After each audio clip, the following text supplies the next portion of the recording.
ദൈവനാമത്തിന് മഹത്വം ഉണ്ടായിരിക്കട്ടെ. സിയോനിലേക്ക് ഒരു മോക്ഷയാത്ര, ഈ ഒരു വിഷയത്തെ ആസ്പദമാക്കിയാണ് ഇന്നത്തെ ഒരു ടോക്ക്. സിയോൻ എവിടെയാണ്, അതോടൊപ്പം തന്നെ ലാൻഡ് ഓഫ് ഈശോ അല്ലെങ്കിൽ ജീസസിന്റെ നഗരം, ദേശം എവിടെയാണ് എന്നുള്ളതിനെ കുറിച്ചും ആണ് ഇന്നത്തെ ഒരു വീഡിയോയിൽ ചർച്ച ചെയ്യുന്നത്. വചനത്തിൽ നിന്ന് ഈ ചോദ്യങ്ങൾക്ക് ഉത്തരം കണ്ടെത്താൻ ശ്രമിക്കുകയാണ് നാം ചെയ്യുന്നത്. എവിടെയാണ് സിയോൻ പർവ്വതം, അവിടെ എന്താണ് പ്രത്യേകത, അവസാന ഗോഗുമാഗോഗ് യുദ്ധം എങ്ങോട്ടേക്കാണ്, അതോടൊപ്പം തന്നെ ന്യായവിധിയെക്കുറിച്ച്, ഇന്നത്തെ ലോക സാഹചര്യവും ന്യായവിധിയും, ഇനി പ്രവചനത്തിൽ എന്തൊക്കെയാണ് നടക്കാനുള്ളതെന്നുള്ളതും, ഈ ഇത്രയും കാര്യങ്ങളെ കുറിച്ചാണ് ഇന്ന് നമ്മൾ ചർച്ച ചെയ്യുന്നത്. സിയോനിലേക്കുള്ള മോക്ഷയാത്രയെക്കുറിച്ച് മലയാളത്തിലുള്ള രണ്ട് മനോഹരമായ ക്രിസ്തീയ ഗാനങ്ങളാണിവ.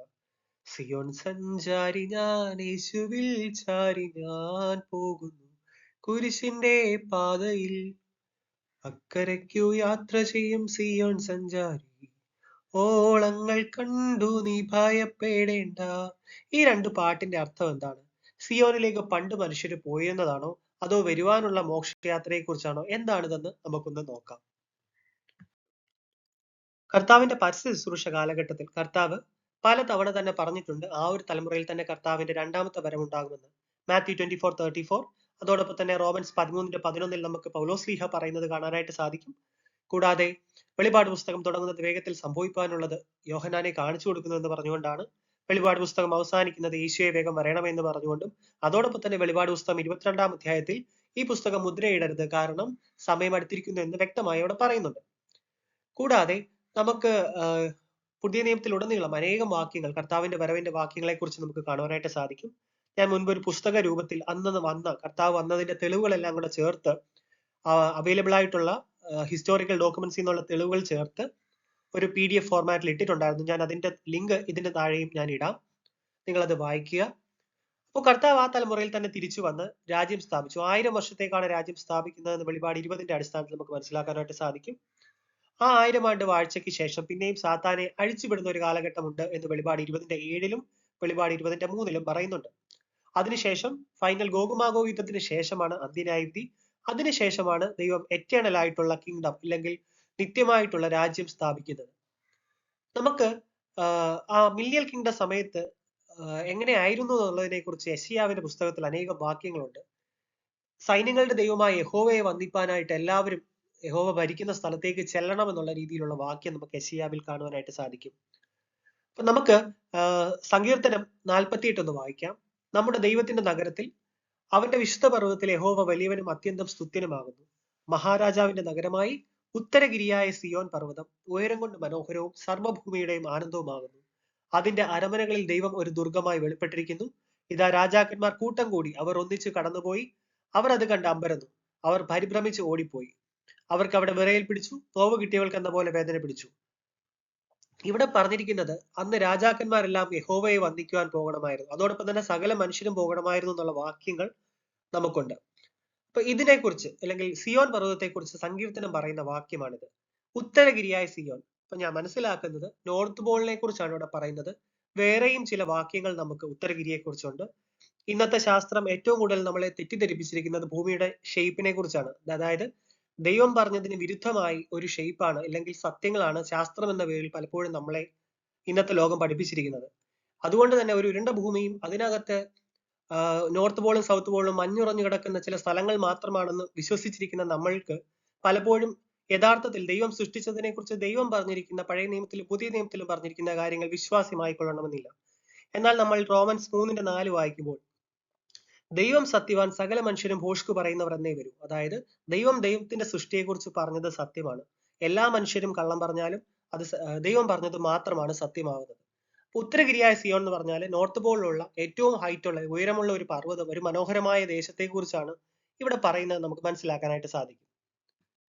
സിയോൻ പർവ്വതത്തെ കുറിച്ചുള്ള ബാക്കി വാക്യങ്ങളാണ് ഈ താഴോട്ട് പറയുന്നത്.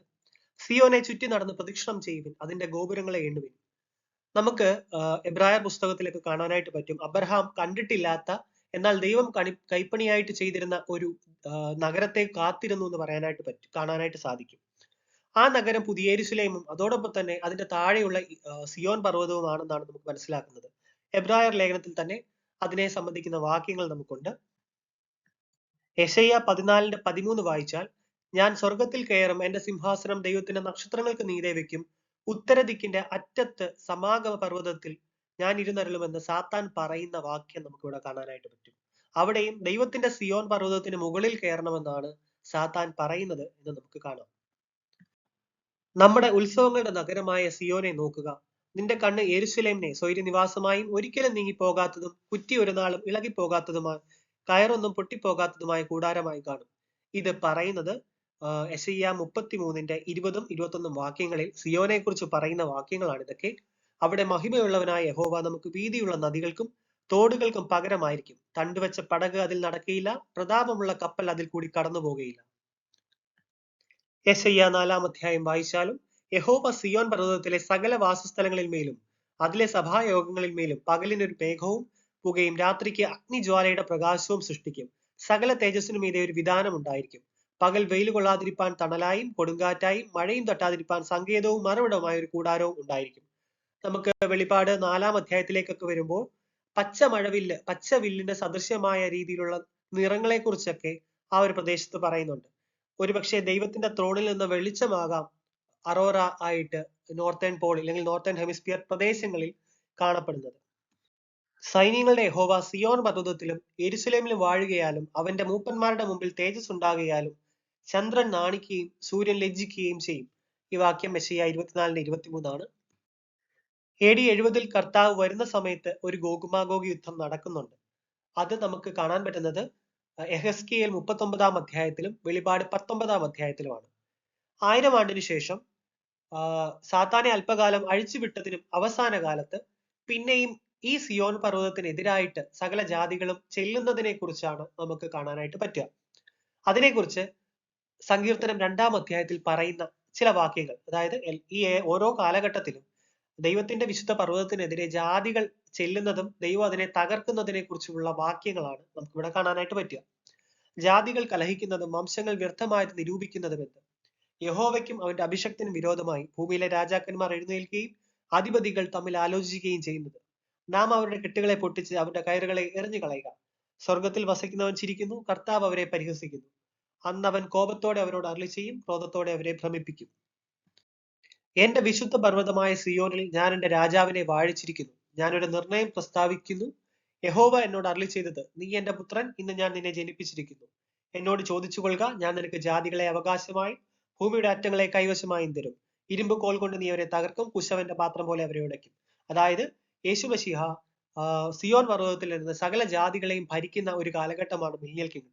ആ കാലഘട്ടത്തിലോ ഇല്ലെങ്കിൽ അതിനുശേഷമോ അത് സിയോൻ പർവ്വതത്തിനെതിരായി ചിന്തിക്കുന്ന രാജാക്കന്മാരെ എല്ലാം ചിതറിക്കുന്ന കാഴ്ച, അല്ലെങ്കിൽ ദൈവം അവരെ എല്ലാം ഇരുമ്പ് കോൽ കൊണ്ട് അവരെ തകർക്കുന്ന കാഴ്ചയാണ് നമുക്ക് സങ്കീർത്തനം 2 അധ്യായത്തിൽ കാണുവാനായിട്ട് സാധിക്കുന്നത്.